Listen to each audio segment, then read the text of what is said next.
vemos también el tema anatómico, la pirámide nasal está compuesto, internamente lo que nosotros podemos ver es un puente o una raíz, un dorso y al final el ápex nasal. Hacia los lados, las alas nasales. ¿Sí? Eso es su configuración externa. Esto está depositado sobre un esqueleto óseo cartilaginoso, siendo el que mayor espacio ocupa el tejido cartilaginoso. El que mayor espacio ocupa es el tejido óseo, aproximadamente un 10% de la pirámide nasal. Entonces, así tenemos que esto viene a ser solamente este pequeño espacio del tejido óseo y proyectado sobre esto todo el esqueleto cartilaginoso. Es por eso que cuando nosotros estamos en la emergencia, más relacionado a la especialidad, cuando estamos en tópicos de emergencia,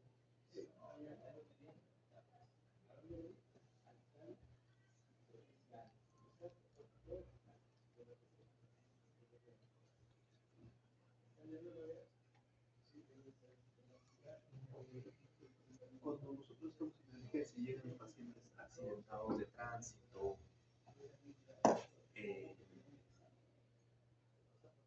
o los agresiones por terceros, con contusiones en la región nasal, tienen con la nariz chueca, sangrando. Por ahí alguien dice, no, seguro se ha fracturado la nariz. El término está correctamente utilizado. No, porque cuando solamente está afectado el componente cartilaginoso, sin afectación del tejido óseo, no hay fractura. Solamente es probablemente lateralización del tejido cartilaginoso, en este caso del septo nasal, el septo que lo divide, se lateraliza. Por eso que esto que hace el centro de emergencia, lo regresa a su sitio, se retornar en cartílago. Sin embargo, si hay afectación ósea,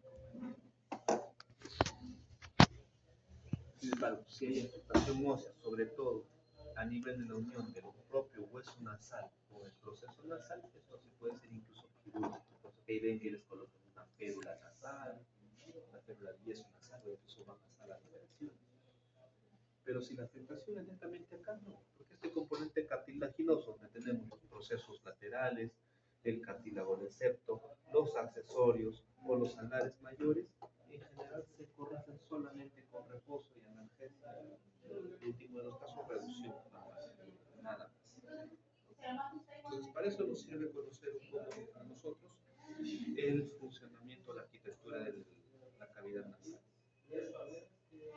Ahora, estas estructuras van a tener una comunicación externa que vienen a ser las coanas. ¿Cómo se llama la comunicación interna? ¿Esto cuál es? Narinas. Narinas. Coanas. Coanas. ¿Con qué comunica la coana? Orofaringe. Con la nasofaringe.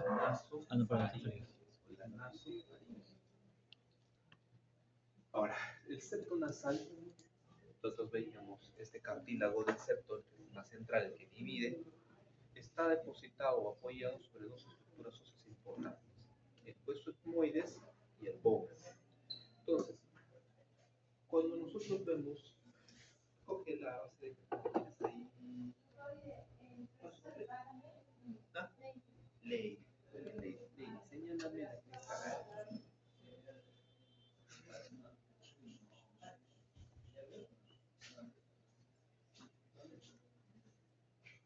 La idea es equivocarse ahora.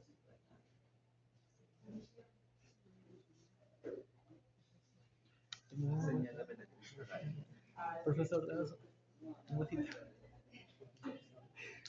Un hueso no vas a andar.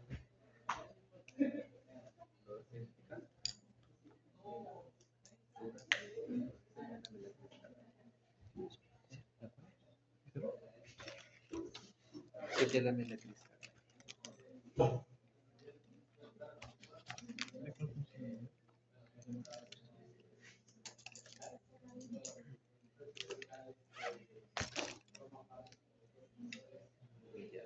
Señálame la cristal. Ya, señálame. la presencia de la crista gallia en esta prolongación que la mayoría se logró identificar dentro de esta excavación ósea en la base anterior. Entonces, cuando nosotros identificamos la crista gallia, entonces estamos viendo la proyección perpendicular del hueso etmoide, es decir, esta punta es la que estamos viendo proyectada aquí. ¿Sí?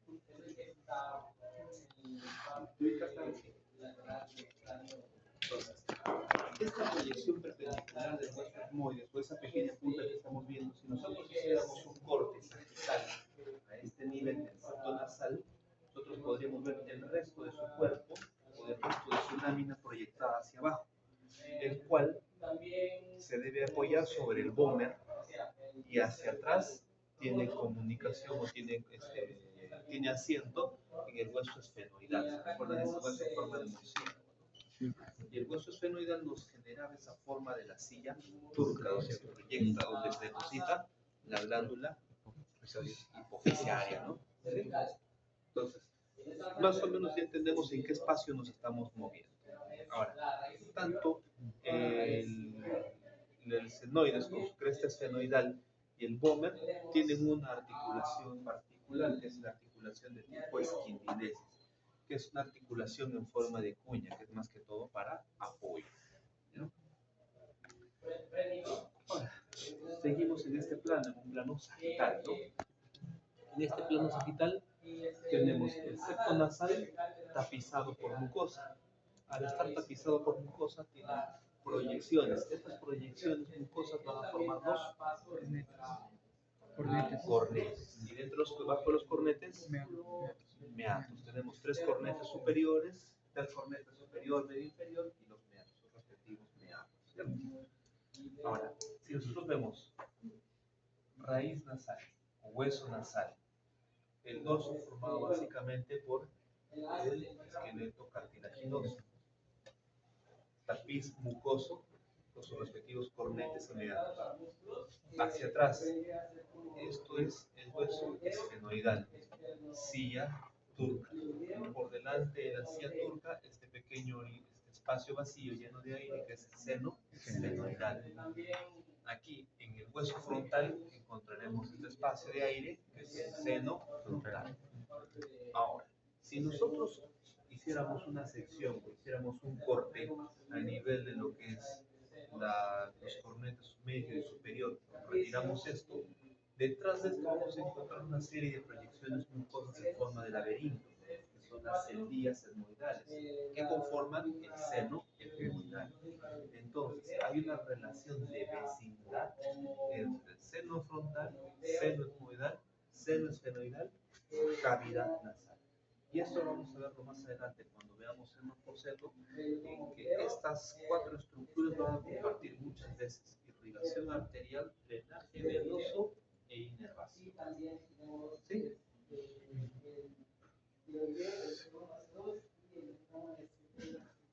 Y aquí lo que les mencionaba, ¿no? Retiramos lo que son los cornetes y lo que tenemos en la vista son las respectivas celdillas etmoidales. Ahora, cuando hablamos del septo nasal tenemos que ver que el septo tiene su propia irrigación. Dentro de esta irrigación, esta está comandada o está tomada por dos plexos. Un plexo nasal anterior y un plexo nasal posterior. El plexo nasal anterior está depositado sobre todo sobre un área mucosa o conocido como el área del hígado. ¿Ya? Este plexo nasal anterior, o el plexo de Kieselbach, está formado por las siguientes ramas, ya que vamos a ir desde la rama principal.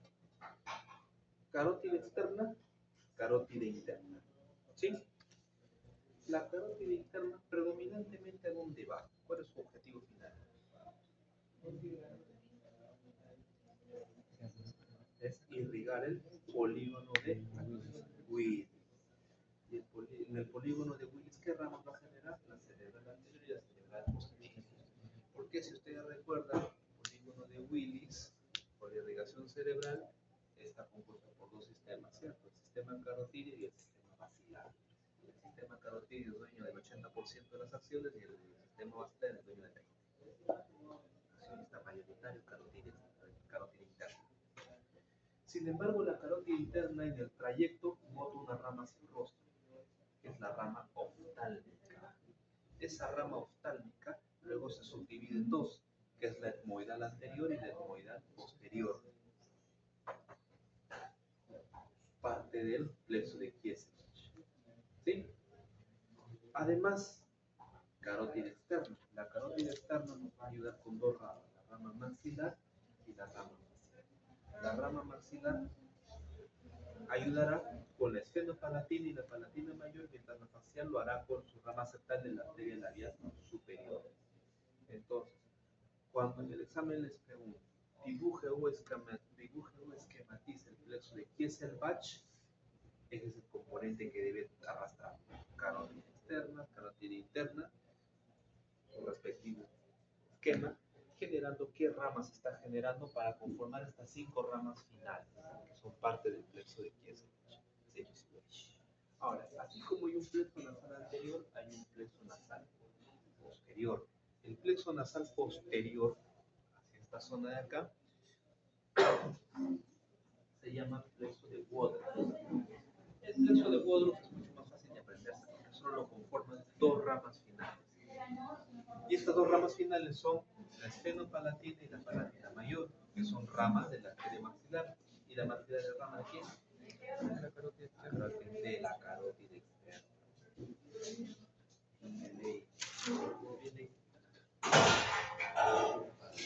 ¿Todo bien? Repetimos.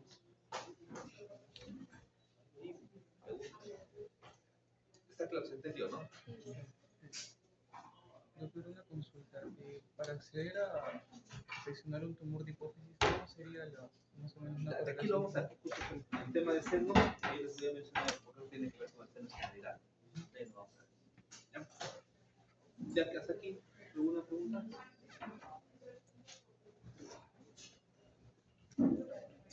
Entonces, ahí tienen ambos plexos, tanto el de Kieselbach como el de Woodruff.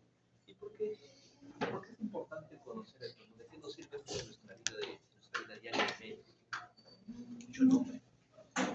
Porque cuando llegan a las emergencias los pacientes con epistaxis nasal o sangrado nasal, que es muy común que llegue, sobre todo cuando inicia el año escolar, están en plena actuación, tienen sangrado, están parados una hora, nosotros en la emergencia tenemos que diferenciar si es un sangrado nasal anterior o es un sangrado nasal posterior, porque el manejo de uno no es igual. Entonces, ¿cómo lo diferenciamos? Muchas veces lo diferenciamos. Sangrado nasal anterior es mucho más profuso, mucho más explosivo, mucho más abundante, mucho más dramático. Es que el sangrado nasal posterior, hay muy poca evidencia de sangrado hacia afuera, pero el paciente tiene tanto sangre, o te dice, siento que estoy tragando sangre. Cuando tú examinas la cavidad oral y ves hacia atrás, detrás del istmo de las fauces, hacia atrás, te das cuenta que por atrás la sangre está bajando como si fuera una cacao.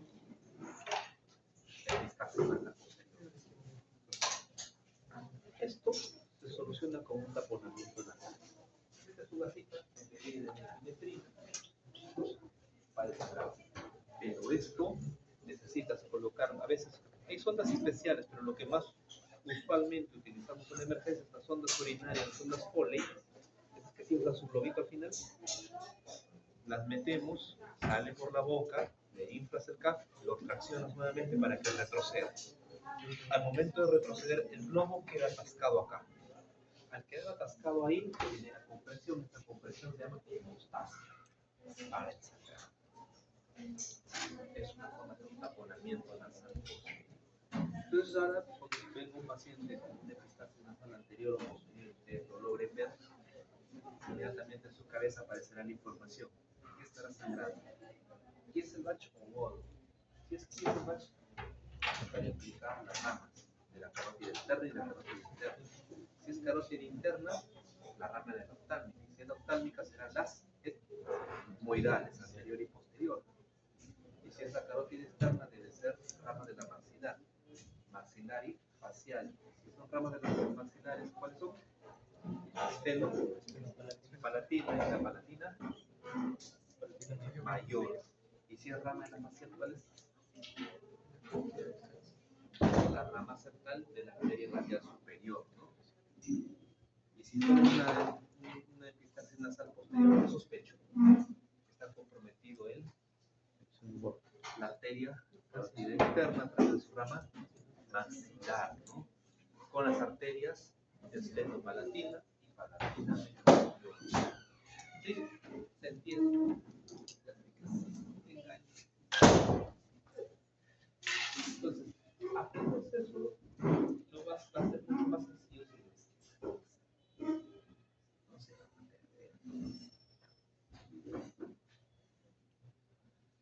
Metiéndonos, recordando un poquito el tema embriológico. Pues ya lo han hecho hace rato. ¿De dónde derivan las cavidades nasales de 5 prominencias faciales derivadas del primer arco branquial y que aparecen hacia el final de la quinta semana? Aunque hay un divorcio entre Moore y Lachman. Uno dice 4 y otro dice 15. Aquí ya se puso el cliente no se mete al teoría. Siempre ha habido esa discusión y no se sabe. Pero depende de lo que se tenga. Exacto, señor. Normalmente pues, uno considera que entre la cuarta y quinta semana. Porque Moore dice cuál exacto no es posible determinar. Y embriológicamente la cavidad nasal está separada de la cavidad oral a través de una membrana. Esta membrana los divide. En el tiempo de evolución embriológica esta membrana se degrada dejando esta pequeña estructura que no es otra cosa que el paladar primitivo. Y ese paladar primitivo en el proceso de crecimiento va a tener un crecimiento caudal. En ese crecimiento caudal va a generar en el tiempo lo que es el paladar duro y el paladar blando, dejando un espacio final posterior que va a ser la formación de la nasofaringe, más abajo la orofaringe y más abajo la laringofaringe. Entonces se entiende el proceso de formación embriológico tanto de la cavidad nasal como del resto de la vía aérea. Y los senos paranasales, como les decía, los senos paranasales nacen como pequeñas vesículas, pequeñas bolsas. Anexo a la cavidad nasal, este es el seno maxilar. Esta vesícula en el tiempo se va a llenar de aire y va a empezar a excavar el macizo óseo facial hasta llegar a un proceso a un tamaño final. Ese proceso era el de neumatización. Ahora, cada seno paranasal tiene su propia temporalidad. Así hablamos de que el seno maxilar es uno de los primeros en aparecer, aproximadamente seguía 70 de la gestación, pero es uno de los últimos en terminar de neumatizarse. Puede alcanzar entre los 9 a 12 años de vida en terminar de neumatizarse. Son los que más demoran. Mientras el seno etmoidal ni bien aparece, empieza su proceso de neumatización. Hablamos de que entre el tercer al quinto mes de vida aparece, inmediatamente aparece y empieza a neumatizarse. Y el seno frontal normalmente no lo encontramos al nacer. ¿Por qué? Porque si ustedes recuerdan un poco su embriología craneal y su etapa fetal craneal, la zona frontal, ¿por qué está ocupado principalmente? Por la fontanela, ¿no? La fontanela anterior lo ocupa en gran espacio. Entonces, recién cuando esta fontanela se oblitera, ¿hacia qué edad se oblitera la fontanela anterior? Hacia el año y medio, a 2 años, termina de cerrarse la fontanela anterior, empieza el proceso de neumatización del seno frontal. Porque hasta eso solo ha convivido como pequeñas vesículas en el macizo frontal. Una vez termina el cierre, comienza su proceso de neumatización. Entonces, encalza, ¿no? Uno detrás del otro. Y el seno esfenoidal, que es un poquito más complejo su formación, básicamente por delante de la silla turca se generan dos pequeñas bolsas de aire muy pequeñas, que son los centros de osificación en los ciclos de Bertin y el centro basipresfenoidal. Ambos luego en el paso del tiempo se neumatizan, pero en su proceso, en su tamaño final de neumatización, máximo alcanzan 2 centímetros cúbicos de aire. Muy pequeño. ¿Se entiende, no? Bueno. Entonces, cuando dividimos un poco el tema de los senos, vamos a arrancar por el seno maxilar. El seno maxilar está muy relacionado al hueso cigomático. Tóquense el cigomático. Cigomático.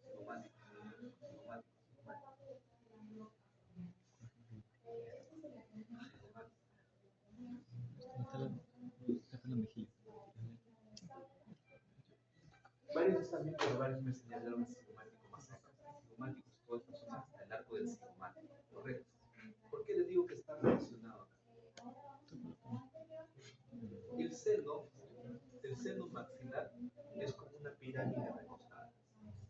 Tiene acá su base, y se dirige el vértice, puede incrustar el vértice dentro del hueso cigomático. Entonces tenemos el vértice o el vértex en el hueso cigomático, la base que va a estar relacionada con la cara lateral de la cavidad nasal, un borde superior que va a estar relacionado con el borde inferior de la órbita y un borde inferior que se va a relacionar con el hueso maxilar. ¿Sí? ¿Se entiende? ¿Sí? ¿Se entiende? Ya mismo dicho. Entonces, así tenemos aquí la base, que es la pared lateral de la cavidad nasal, un borde superior, que es el piso de la órbita, y un borde inferior, que es la zona del hueso maxilar. Esto, si lo proyectamos hacia adelante en forma cónica, va a incrustarse dentro del hueso cigomático. ¿Sí? ¿Se entiende?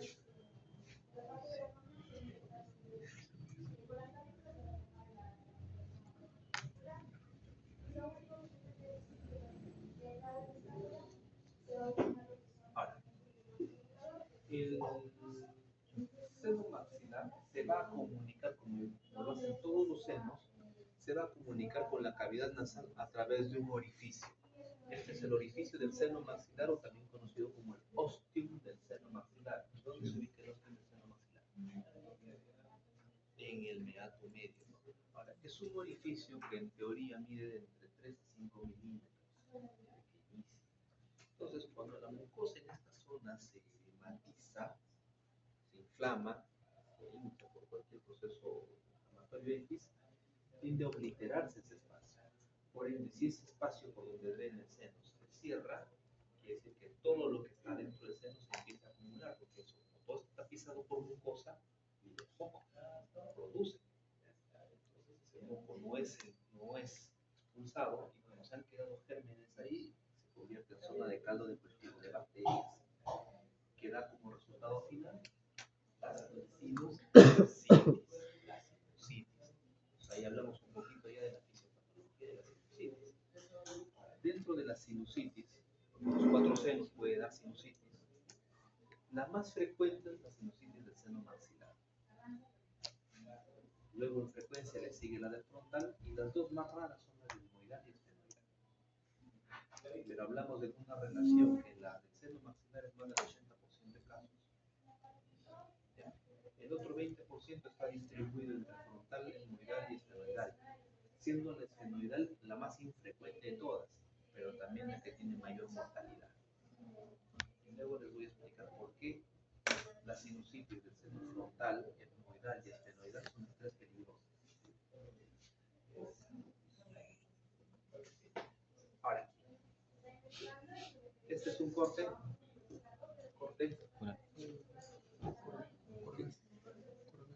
coronal. En este corte coronal identificamos que está la órbita. Tenemos la zona de la órbita, la cavidad nasal con sus respectivos cornetes, sus respectivos meatos. Lateral de la cavidad nasal que identificamos acá, seno maxilar. Por encima del seno maxilar y entre la cavidad de la órbita y la cavidad nasal, este grupo de celdillas, que son las celdillas etmoidales. ¿Recuerdan cuando les puse esa imagen en corte sagital y les dije, si sacamos los cornetes, vamos a tener acceso a esas celdillas etmoidales? Retiramos el cornete y lo que tenemos ahí son las celdillas etmoidales, que no es otra cosa que el seno etmoidal. Entonces, desde el seno maxilar, seno etmoidal. ¿Sí? ¿Se entiende su distribución? Yeah. Guarden esa imagen en su cerebro como si fuera una fotografía.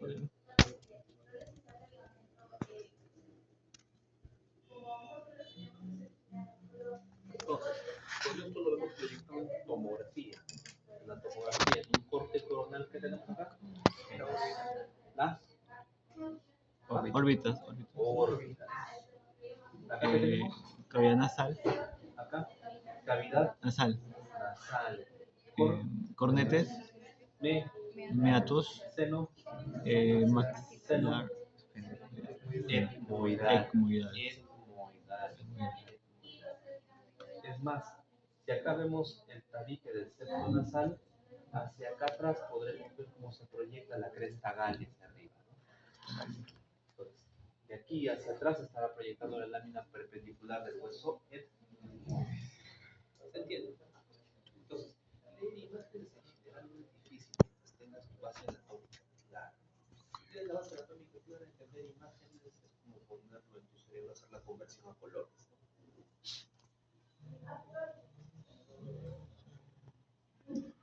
Si hablamos de su irrigación, el seno maxilar está irrigado por las ramas de la arteria maxilar interna, que es una rama terminal de la arteria carótida externa. Y el drenaje venoso, vena facial y vena maxilar, que termina básicamente en la yugular interna. Y si termina su drenaje en la yugular interna lo va a llevar hacia lo que es la vena cava. La vena cava, ¿dónde se llama? La cava superior determinada. En la teoría. Derecha. Grandes vasos, irrigación y grandes vasos. Vamos a volver a tocar todos estos vasos, pero llegan conglomerado vascular. Entonces ahí hablaremos de las ramas como la facial, la maxilar, terminan en la yugular interna.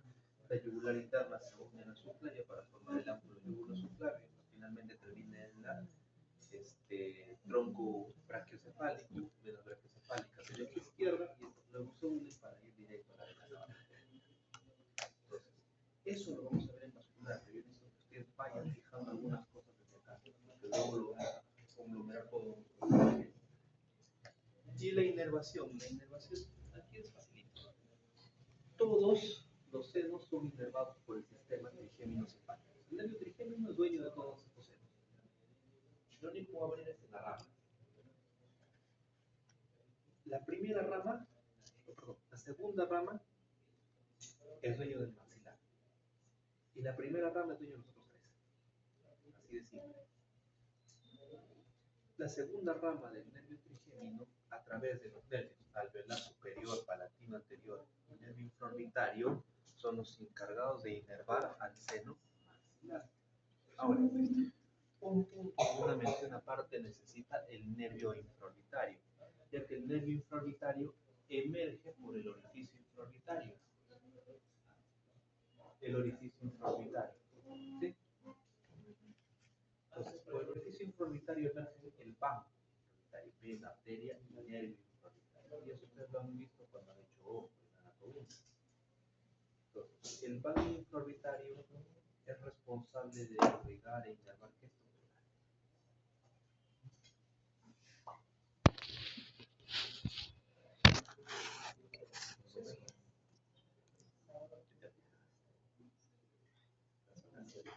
Ellos se encargan de inervar y irrigar el párpado. ¿Por qué es importante? Cuando nosotros vemos pacientes con lesiones blancos, esos cortados que vienen en la cara, si la lesión está próxima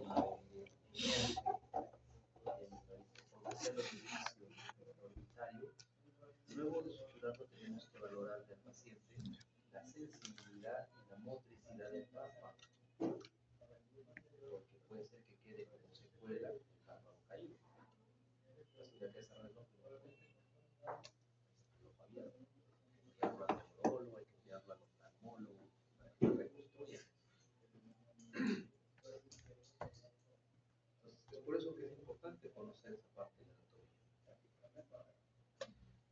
Cuando vemos al seno etmoidal y retrocedemos mentalmente esa imagen del corte sagital, donde hemos visto seno frontal, seno etmoidal, seno esfenoidal. ¿Sí? ¿De acuerdo?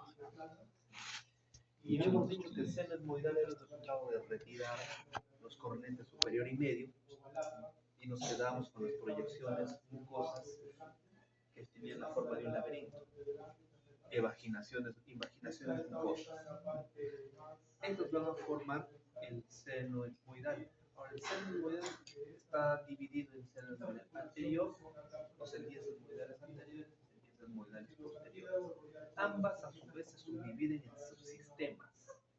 Estas que tienen mayor relevancia anatómica, la subdivisión que tiene el seno etmoidal anterior. Y en las celdas etmoidales anteriores se van a dividir en el sistema de la mula, la pregular del ociforme y la pregular del meato.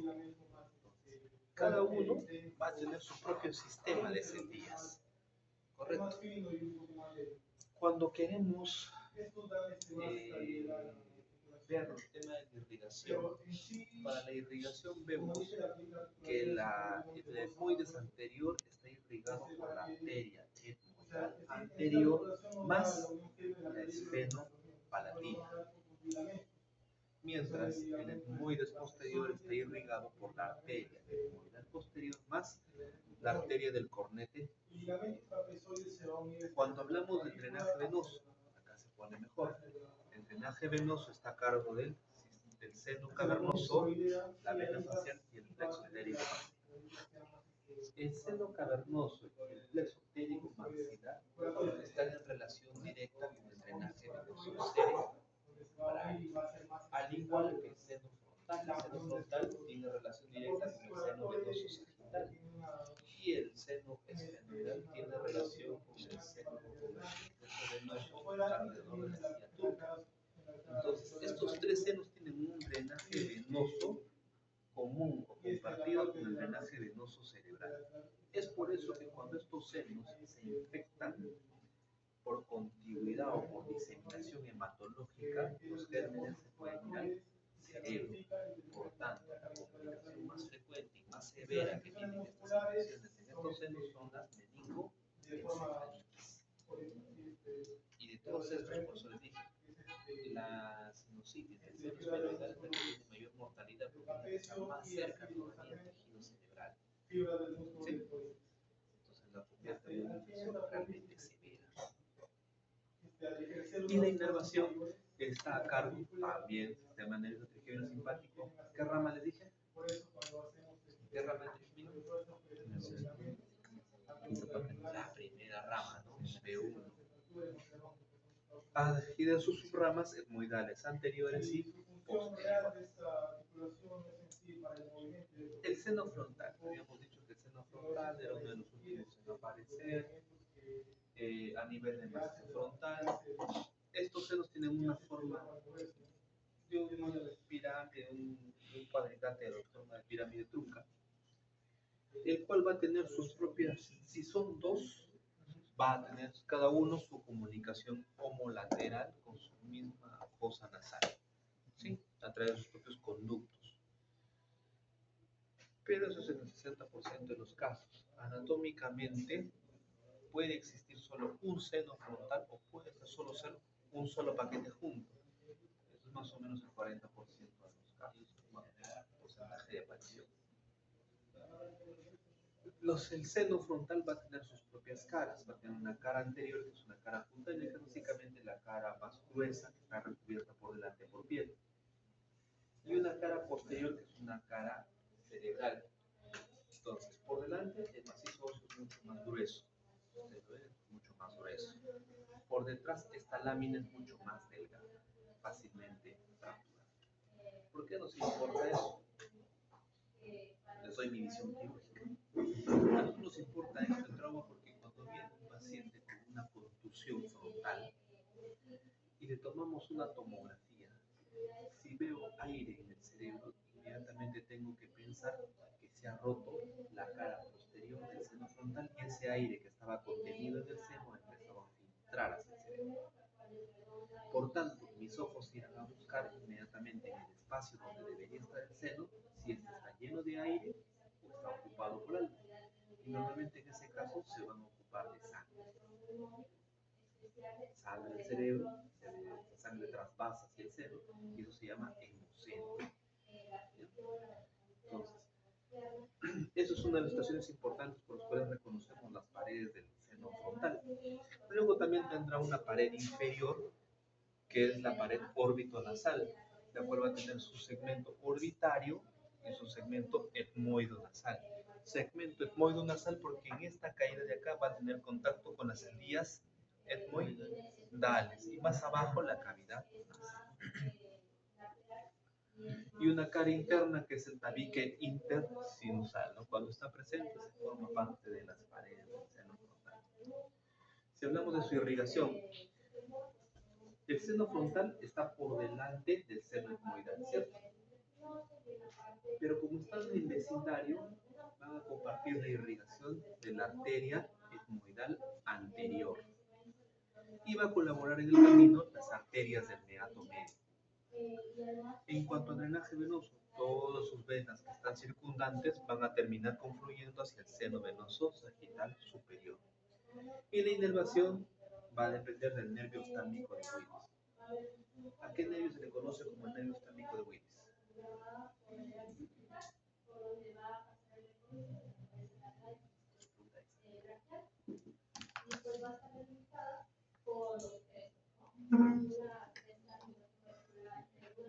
¿Cuál es el nervio oftálmico de Willis?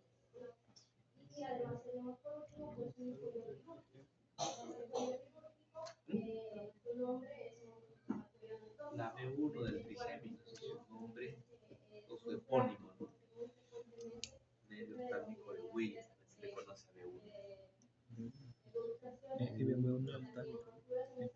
Ahora, cuando hablamos del seno esfenoidal,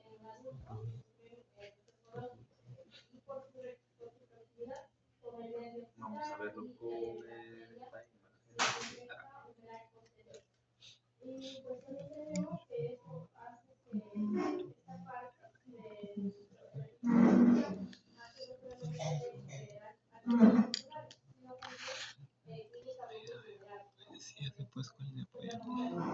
Entonces, identificamos acá seno frontal.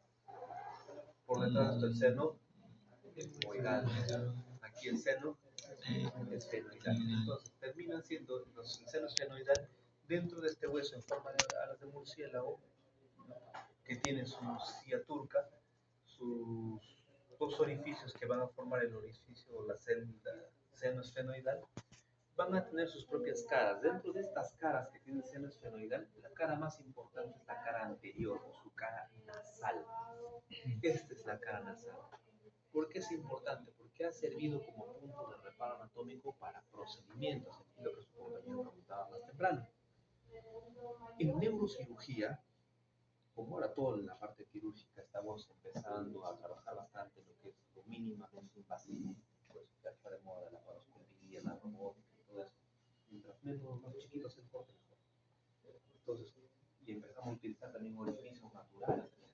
Dentro de ese uso, el neurocirujano empezó a utilizar la cavidad nasal como un orificio de acceso para el cerebro. Entonces, cuando nosotros tenemos algún tipo de patología cerebral o a nivel hipofisiario, una vía de acceso es la cavidad nasal. Entran con su endoscopio, fracturan la pared anterior de la cavidad, la pared anterior de lo que viene a ser el seno esfenoidal y acceden a esta zona cerebral.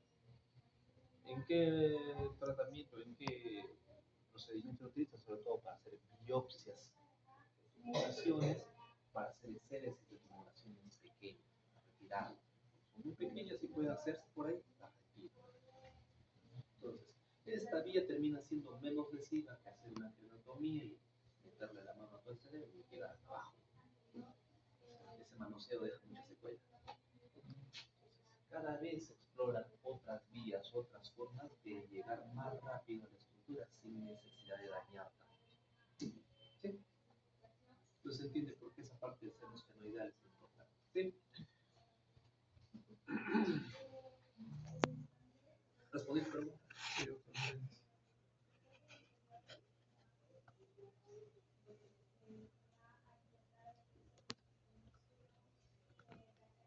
Si hablamos de su irrigación, en cuanto a su irrigación participa tanto la carótida externa como la carótida interna, porque tenemos de que prácticamente está justo en el medio donde se van a dividir estas dos arterias, entonces le van a generar ramas en particular para cada una.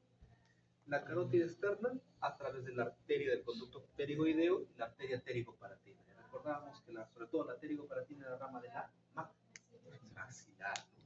Mientras que la de la carótida interna lo hace a través de la arteria etmoidal posterior. Arteria etmoidal posterior. Y en el drenaje venoso, todo confluye en el seno cavernoso o en el seno coronario de la silla turca. ¿Sí? Entonces vemos como el seno etmoidal y el senoidal casi comparten el seno cavernoso como lugar de drenaje, ¿no? Y adicionalmente el seno venoso de la silla turca. Y si ustedes recuerdan, el seno venoso de la silla turca tiene mucha relación con la glándula hipoficiaria, ¿no? Ese sistema arterial y venoso que permite el drenaje. Es más, a través de ese llegan las vesículas que van a depositarse desde el hipocampo hasta la hipófisis. ¿Sí? ¿Te recuerdas? Entonces, si un germen así, esta estructura con facilidad se disemina todo el paquete cerebral.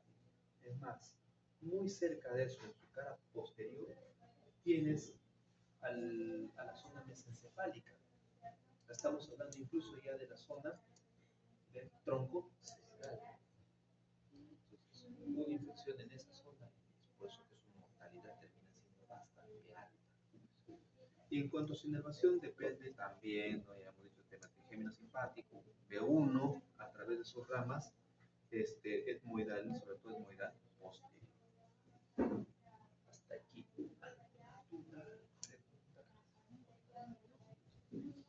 Completaron lo que le dijeron en teoría. Está más claro, está más confuso. Me llevé mi dinero. Sí, preguntas. ¿No?